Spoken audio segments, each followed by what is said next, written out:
14 minutos pasan de las 10 de la mañana. Es un gusto recibirlo aquí en los estudios de Radio Uruguay, al jefe de la Delegación Regional para América del Sur en Terre des Hommes, Enrique Medina Jarquín. Muchas gracias por estar acá, bienvenido. Muchas gracias por recibirme, un placer. Bien, vamos a empezar explicando un poquito qué es esta organización en la que usted trabaja. Sí, muchas gracias. La Fundación Terre des Hommes es una fundación de origen suizo, creada en 1960. Y hoy en día trabajamos en todo lo que tiene que ver con la protección de la infancia a nivel internacional. Estamos presentes en 34 países y en diferentes continentes, ¿no? Estamos en Asia, Medio Oriente, África del Oeste, Europa del Este y América Latina. En América Latina, principalmente en América Central, en 2 países por momento. Estamos también desarrollando una oficina regional en Nicaragua y Panamá. Y lo que es América del Sur, Brasil, Perú, Ecuador y Colombia presentes hoy en día.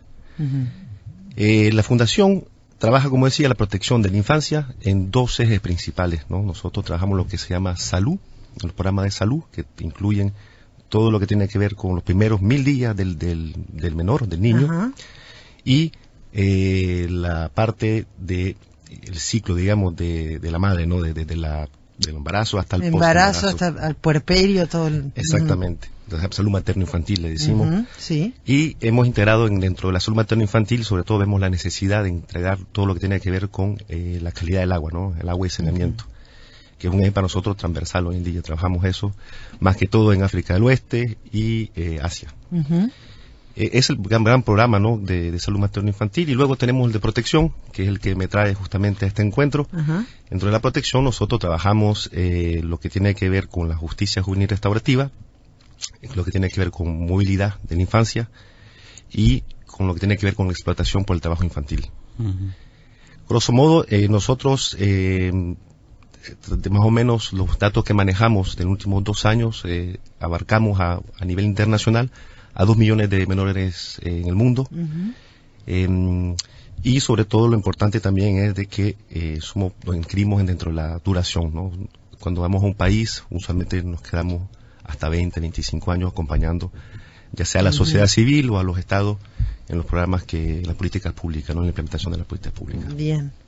¿Qué es lo que lo trae a Uruguay concretamente? O sea, porque usted mencionó algunos países en América del Sur donde ustedes tienen un trabajo ya desarrollado, y no mencionó Uruguay. Y justamente en este aspecto de la justicia restaurativa de los jóvenes es un área en el que Uruguay necesita trabajar. Quizás ya le hayan contado algo de la situación uruguaya en ese sentido. Sí, muchas gracias por la pregunta. Efectivamente, dentro del panel de este congreso, ¿no? Tercer encuentro iberoamericano, habían colegas uruguayos y nos expusieron la situación en que están viviendo.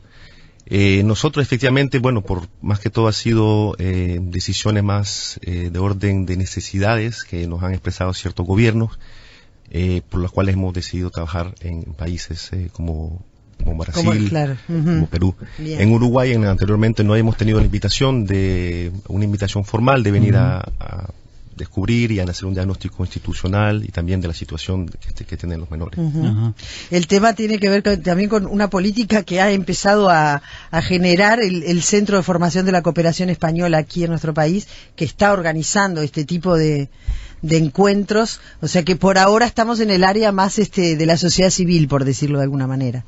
Sí, efectivamente, de sociedad civil, pero también de los gobiernos. Sí, por ejemplo, en este encuentro hay que decir que lo más importante es de que son bien representantes de los gobiernos de los países donde se está o ya implementando o se está planificando justamente apropiarse de la justicia juvenil restaurativa. Y como decía, este encuentro también ha sido gracias a la Agencia Española de Cooperación Internacional, que nos ha apoyado en los 3 eventos a lo largo de los años, y esperamos que así continuemos. También quería decir que justamente va a haber otro evento similar en Antigua, en Centroamérica, para los actores de la justicia juvenil restaurativa en Centroamérica. Y nosotros lo que queremos justamente es luego tener una visión global de América Latina. Claro. Queremos apoyar. ¿Qué grado para nosotros, bueno, como lo decía Fabián, recién estamos empezando a hablar de este tema, de la justicia juvenil restaurativa. Estamos recién empezando a aprender de qué estamos hablando. ¿Qué grado, digamos, de implementación a nivel global de Latinoamérica? Más allá de que ustedes están justamente entrando para esto, ¿hay países en Latinoamérica que tengan experiencia acumulada en este sentido? Sí. La verdad es que nosotros hemos podido apreciar en estos países, les voy a mencionar 3 tal vez, que son los más importantes a nivel de América Latina. El primero es Brasil. Brasil puede ser un continente en sí mismo, y lo más interesante de que ellos tienen un enfoque, una mirada, digamos, y práctica un poco diferente a los demás países. Ellos trabajan la práctica restaurativa, que alimenta luego las normas y las leyes. Y después está Perú. Perú trabaja ya desde hace 11 años en este programa, y desde hace 5 años se convirtió en una política pública en la cual el gobierno peruano designó presupuestos y recursos humanos para ir implementando en fases la justicia juvenil restaurativa a nivel nacional. Obviamente eso toma bastante tiempo, recursos humanos, formación, acompañamiento. Y luego el tercero, que es interesante también lo que está pasando, es Paraguay.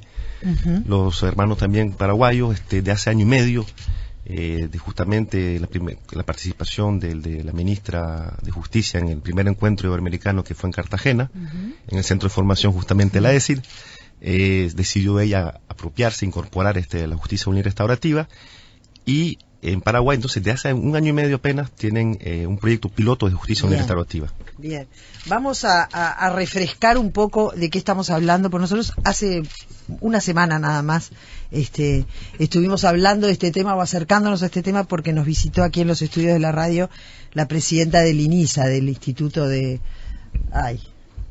lo tengo que decir y no me sale la sigla. De Inclusión Social de Adolescentes. Sí. Ahí está, es muy nuevito el nombre de la institución, todavía no lo aprendimos. Pero bueno, estuvimos hablando de ella, y ella me empezó a hablar de este tema, lo mencionó. De la tendencia o el interés de empezar a profundizar sobre eso, pero me gustaría de pronto para poder compartir con la audiencia de qué estamos hablando cuando hablamos de justicia juvenil restaurativa. Perfecto. Yo además, como no abogado y como no, vamos a decirlo, lo puedes explicar de manera más sencilla. Claro, es lo mejor, está bárbaro. La justicia juvenil restaurativa, hay que decir que no es nuevo para comenzar, ¿no? Esta metodología está más que todo basada originariamente en lo que llamamos la justicia tradicional, la justicia originaria, ¿no? De los pueblos. Sí. Es el restaurar el daño, ¿no? Hay que comprender que la persona se le dé una oportunidad a restaurar el daño ocasionado. Claro, no solo castigar a aquel que haya violado la ley, sino darle la posibilidad de restaurar, y que la víctima esté tomada en cuenta dentro de este proceso, ¿no? Usualmente se enfoca muchísimo sobre el joven o la persona que cometió el daño, pero no en la víctima, que también sufre estrés emocional, psicológico, las consecuencias de lo que puede haber sido. Cuando usted mencionó los 3 países de América Latina que citó como ejemplos, recién ahora me doy cuenta, son países donde los pueblos originarios tienen una fuerte presencia todavía. ¿Es casualidad eso? Mira, yo creo que además la incidencia que se ha hecho, que se hayan incorporado, ha facilitado que haya una fuerte presencia indígena. Como decía, no ha sido un factor determinante, pero sí, cuando hacemos incidencias se toma en cuenta todos los órganos de importancia, los roles, los liderazgos a nivel de sociedad civil, para justamente poder implementar este tipo de justicia, procedimiento de la justicia universal. Pero también, pero esta pregunta que dice Fabián, a mí me hace pensar que algo debe tener que ver, ¿no? Como que hay una tradición cultural también que es campo fértil para que esto no sea tan difícil de implementar o difícil de entender como de pronto nos puede pasar aquí. Efectivamente, en América Latina nosotros trabajamos diferentemente el enfoque, pero tal vez para que la audiencia me entienda, y antes de seguir hablando sobre la temática, ¿qué es la justicia juvenil restaurativa, no? La justicia juvenil nosotros le llamamos, hay 3 R para que nos entendamos fácilmente, ¿no? Los tres pilares de la justicia juvenil. El primero es la responsabilidad del adolescente, ¿no? Es que aquí tenemos que responsabilizar al adolescente. Y eso es importante, que el joven reconozca el daño, ¿no? Que se responsabilice. El segundo es la reinserción de este adolescente a la comunidad. Y ahí entonces viene el segundo actor o operador importantísimo, que es la comunidad. Sin la comunidad esto no tiene éxito, no funciona. Y el tercero es la reparación del daño a la víctima. Entonces son lo que decimos en justicia, son las 3 R, para que de manera muy sencilla se entienda lo que es el proceso, ¿no? Responsabilidad, reinserción y reparación. Sí, reparación. Y luego los 3, digamos, actores principales son la víctima, el joven y la comunidad. Claro. La comunidad juega un rol clave. Y en esa nueva concepción de la justicia, ¿qué rol juega la justicia actual? La justicia institución. Sí, claro. Efectivamente, entonces la justicia, los operadores, ¿no?, del sistema judicial, nosotros lo que pretende la justicia unitaria restaurativa es desjudicializar el proceso, ¿no? Hoy en día el gran trabajo de nosotros, de manera tal vez un poquito más amplia, cuando implementamos estos programas, trabajamos como en estos 3, vamos a decir, actores, y uno que es transversal, que es el sistema judicial. Claro. Y ahí el rol de ellos es justamente de que formarlos, ¿no? Que sean formados, que se apropien, porque una vez, y lo digo en toda honestidad, una vez que trabajamos con la metodología de la justicia juvenil restaurativa, la incorporamos a nuestra vida cotidiana, y eso es algo, yo creo, mágico que sucede, ¿no?, en esta situación. Y estos operadores, estos actores, ¿no?, del Ministerio de Justicia, del Poder Judicial, de la policía, porque la policía es el primero que entra en contacto con el menor, juegan un rol fundamental. Y para acá entonces lo que nosotros apoyamos es la asistencia técnica, ¿no?, que cada operador cuente con las herramientas necesarias para poder aplicar y apropiarse de la justicia juvenil restaurativa, y también de que se pueda normar a nivel que se haga una política pública, como se ha logrado en ciertos países, para que el gobierno ponga los fondos necesarios a nivel presupuestario y recursos humanos para que se logre implementar. Y en estos países que en Brasil, Paraguay y Perú, ya hay índices que muestren el impacto que ha tenido la justicia juvenil restaurativa, por ejemplo, en los índices de reincidencia de jóvenes, o en cuestiones que puedan ser más fáciles de comprender para ver si ha sido exitosa o no la política. Sí, por supuesto.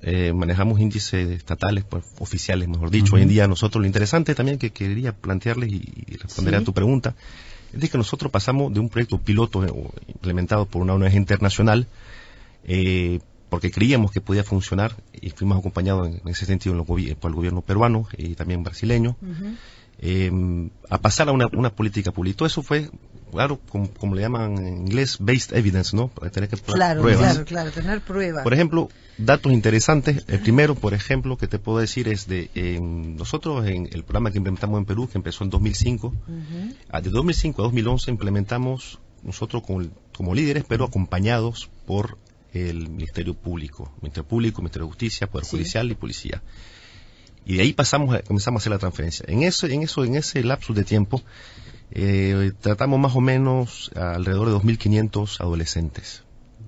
Se mirará poco para decir, cuando hablamos de un país tan grande como Perú, pero es que como era piloto, solo estamos en 2 localidades. Está claro. 2 localidades que eran una en Lima y otra en el norte del país, en Chiclayo. Una comunidad que decía, si el programa debe funcionar en estas 2 zonas que son las más calientes. Las más conflictivas o con la mayor población también. Exactamente, sí, la mayor población. Perfecto.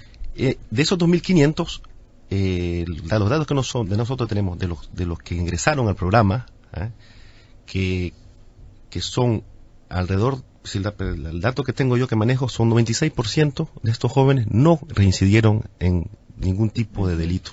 O sea que estamos hablando de un índice muy bajo.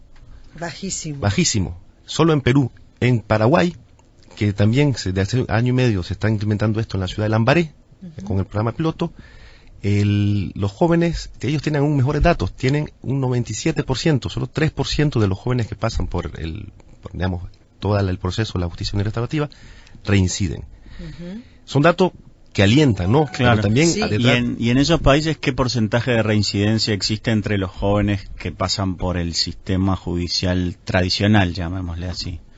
es mucho más alto, mucho más alto. Ese dato, el que yo manejo, por ejemplo, para Perú, que el que te podría decir hoy en día, andamos alrededor del 40% de reincidencia. Sí, de reincidencia. Lo que es bastante alto. Y Sí, además, sí, bueno, 10 veces mayor que en 10 el veces otro. mayor, sí. Además hay otro aspecto acá que, por supuesto, que lo primero de los primeros datos que se pide, que la sociedad pide, son estas cuestiones de las reincidencias, ¿no?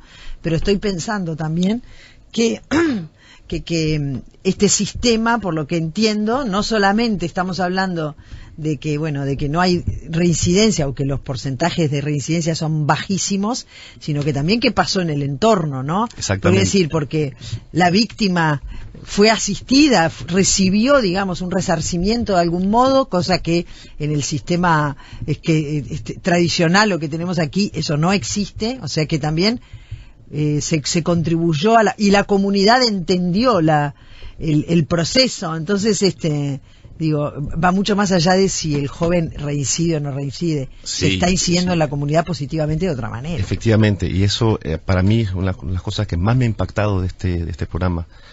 Digamos, en base a eso, lo que comentabas, el impacto directo primero es en los padres de familia. Yo Claro. he visto, te puedo testimoniar el caso de un joven que cuando recién llegué a la delegación, Sí. dentro de la inmersión al programa, tuve la oportunidad de tener una charla con el joven, ¿no? Que había recién egresado del programa. Uh-huh. El joven había cometido un delito, había asaltado a un taxista y además le había causado daño. Al final, ¿no? del proceso, ¿no? De la justicia la juvenil. justicia restaurativa, Sí. aunque ya tal vez ya cambia la audiencia con tanto de Sí. repetirlo. El joven quería hacer lo que llamamos nosotros la reparación, ¿no? La Ajá. reparación, y el taxista aceptó. Entonces, hay Ajá. dos maneras de hacer la la reparación. Una que llamamos directa, entonces cuando la víctima acepta de ser reparada, y entonces favorecemos un encuentro, preparamos obviamente a la víctima y al joven con el equipo. Por una parte, que no he dicho que todo esto lo lleva un equipo multidisciplinario, Uh-huh. un trabajador social, un abogado y un psicólogo. Uh-huh. Se prepara y se hace entonces que el joven tenga la oportunidad de reparar, De encontrarse con de la trabajar víctima. con la víctima, y la víctima también de aceptar las excusas y poder presenciar un cambio en el joven, ¿no? Y el joven en sí mismo, lo que más me impactó fue que decía que en este programa por fin me llamaban por mi nombre, Uh-huh. por fin era considerado como un ser humano, por fin me escuchaban. Y eso que, claro, nosotros con el enfoque punitivo no damos oportunidad de cambio. Y después, como decía, el impacto primero es a nivel de la familia. La madre de familia, en ese sentido, me decía a mí: Enrique, usted sabe que yo durante 5 años no había hablado con mi hijo jamás. Yo pensaba que lo había perdido. Hoy en día somos amigos, me dice. Hoy en día mi hijo participa, está trabajando, quiere ser ingeniero, me dice.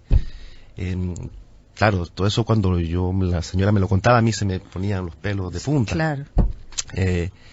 Y es el impacto, digamos, directo a primer nivel, ¿no? Con la familia. Y obviamente después, en vez de ser un mal ejemplo para los hermanos, se vuelve un ejemplo ejemplar a seguir. Claro. Y eso también hacemos justamente lo que llamamos el hermano mayor, que sea el ejemplo así. Después tenemos el impacto también en la comunidad, porque la comunidad, cuando también se trabaja en sensibilización, ¿no? Y que la comunidad juega un rol importante también en la reinserción del joven, porque como le decía anteriormente, con la PR, ya la comunidad ya no mira con un aspecto despectivo al menor, al adolescente, sino que le da la oportunidad, y hemos visto de varias maneras, ¿no? Por ejemplo, cuando hacemos las charlas comunitarias, para informar de que van a haber jóvenes que acaban de salir. Sí. Entonces ya hoy en día los colegios privados levantan la mano y dicen: nosotros tenemos 3 becas para clases nocturnas. Los supermercados dicen: nosotros ofrecemos 3 becas para que los jóvenes vengan a trabajar y tengan... Entonces ya es mucho más interactivo, y eso nos alienta a que se duplique esta experiencia. ¿Qué pasa con el adolescente durante el proceso? Durante el proceso, ¿está privado de libertad? ¿Dónde vive? O sea, sigue viviendo en su casa. ¿Cómo es eso? Eso depende más que todo de la decisión del juez o del fiscal, ¿no? Depende de cómo se llama la judicialización. Tenemos varios tipos. Hay jóvenes que sí son, digamos, están no privados de libertad, pero tienen un seguimiento específico. Los que sí están privados de libertad, es más complicado el proceso, en ese sentido de que nosotros tenemos que, el proceso es más largo, por decirlo así, ¿no? Y lo otro que te quería comentar sobre eso es de que en el caso de cuando el joven ingresa, tal vez es más fácil explicarlo con lo que sucede. El joven ingresa y se le arma lo que llamamos nosotros un plan de vida. Y en ese plan de vida se describe el proceso con el joven, ¿no? Cómo van a ser las etapas, el apoyo psicológico, las medidas socioeducativas, como decía, a veces como una cosa que no comenté, si la víctima no quiere ser reparada, está lo que le llamamos nosotros la reparación indirecta. Entonces ya se aplican, por ejemplo, el joven vaya a hacer unos trabajos comunitarios a las escuelas o a pintar escuelas, o puede ser también atención de adultos, etcétera. Y todo ese proceso él es acompañado por el psicólogo, ¿no? Y se le van rindiendo cuentas al fiscal y al juez de la evolución del joven, hasta que este equipo multidisciplinario, cuando se ha terminado entonces todos los ítems del proceso, dentro de una, vamos a decir, charla multidisciplinaria, se decide entonces que el joven ya ha terminado con el proceso, y en ese caso ya el joven entonces se reinserta en la comunidad.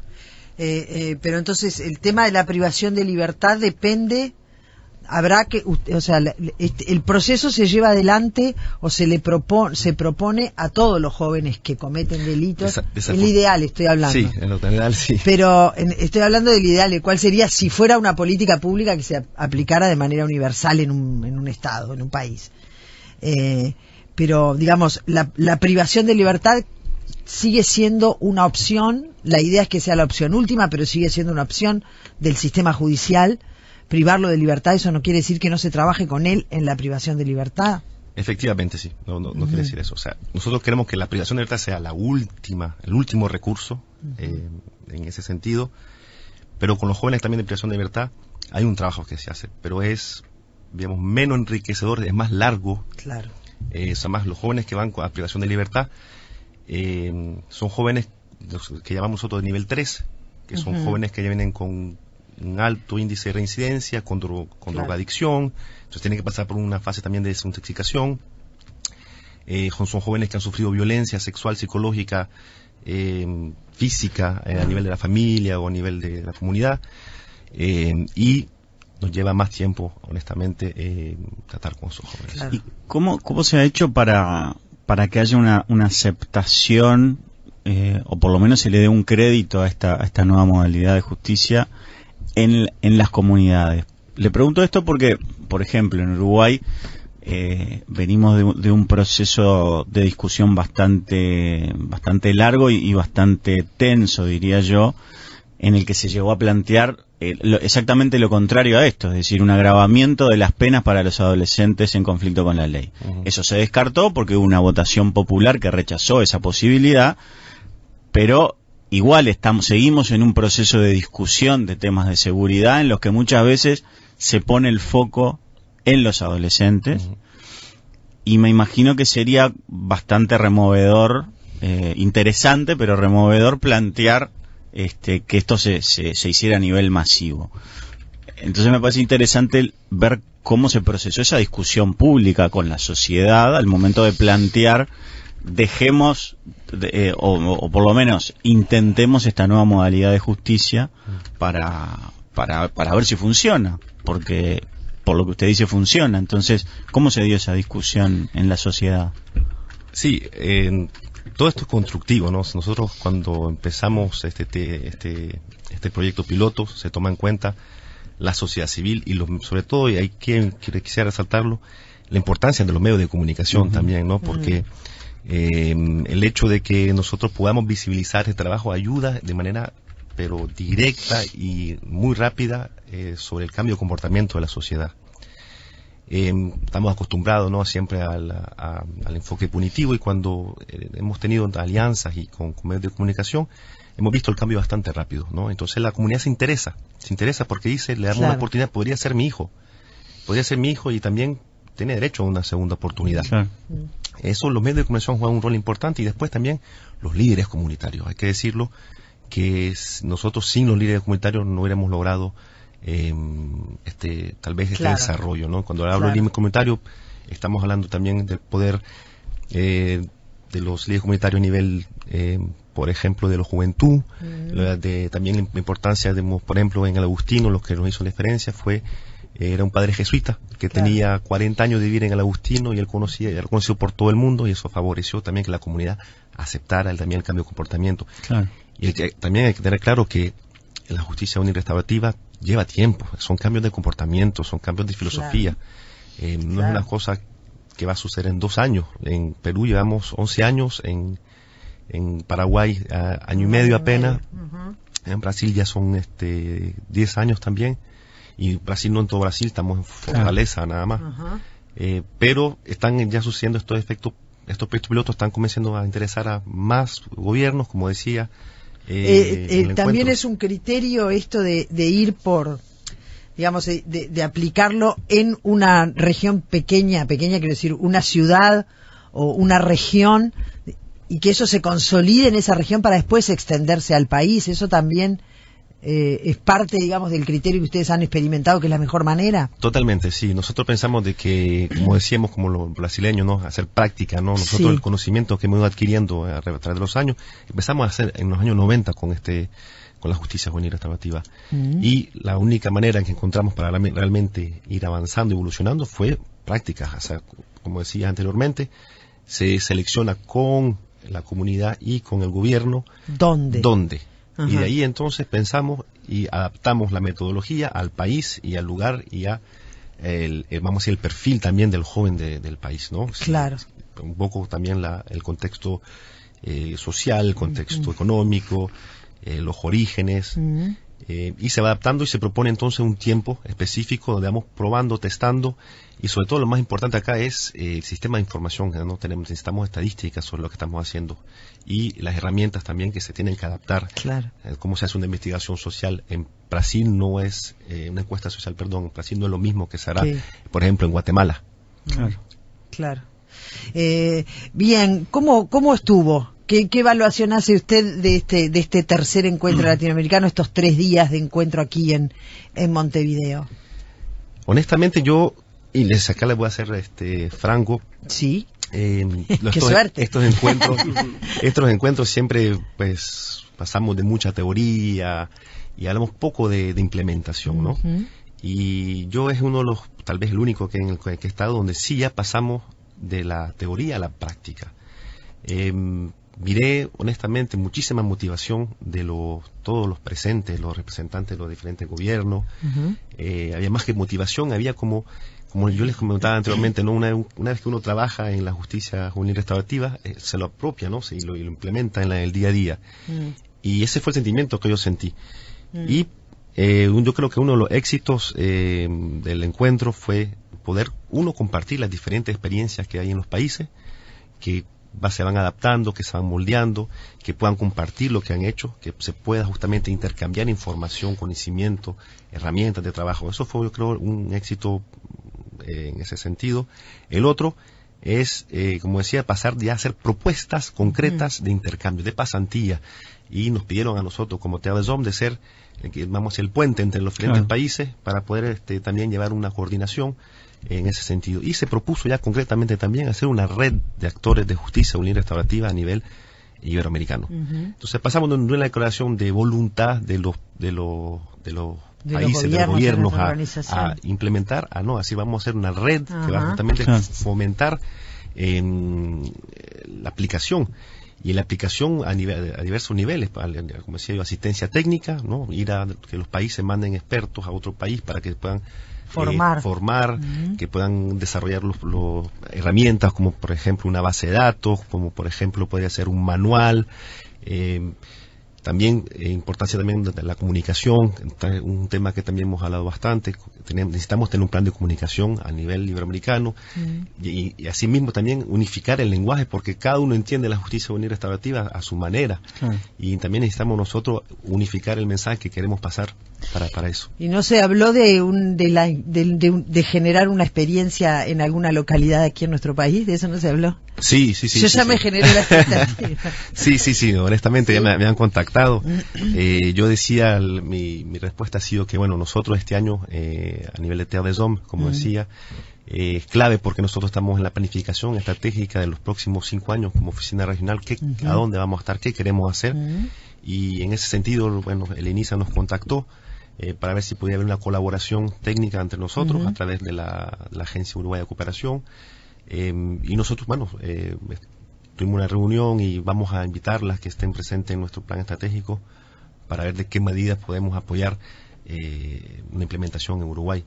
Obviamente, la dificultad que tenemos siempre en las ONG internacionales es, uno, los recursos humanos que tenemos a disposición y los presupuestos, pero después la voluntad para que nosotros podamos difundir aún más la justicia juvenil restaurativa, la tenemos. Y si, como decía ya, en Uruguay hay una solicitud formal, pues nosotros aprovecharemos esta invitación. Así que hay una posibilidad de que en breve haya alguna experiencia. Sí, esperemos que sí. En Uruguay. Yo no iría tal vez este año, pero comenzar ya. Bueno, pero si entramos en los planes de Terre des Hommes para los próximos 5. Sí, ya nos podríamos comprometer a eso. Como les decía, nosotros, a diferencia de muchas ONG, nos inscribimos sobre la duración. Solo dando un ejemplo, en Perú estamos del 73 en ese país, y la mayoría de los países cuando empezamos son 20, 30 años y nos retiramos solamente hasta que hemos cumplido con nuestros objetivos y que vamos satisfechos que hemos logrado implementar políticas públicas o cambios en los niños. Enrique Medina Jarquín, jefe de la Delegación Regional para América del Sur en Terre des Hommes, le agradecemos mucho que haya venido, fue realmente muy ilustrativo para nosotros, seguimos aprendiendo, así que bueno, esperamos que si esto se consolida, tal vez venga otras veces a nuestro país y bueno, avise cuando venga. Así lo invitamos de nuevo. Muchas gracias, es un placer. Gracias. Muchas gracias. Nosotros nos vamos a la pausa y volvemos.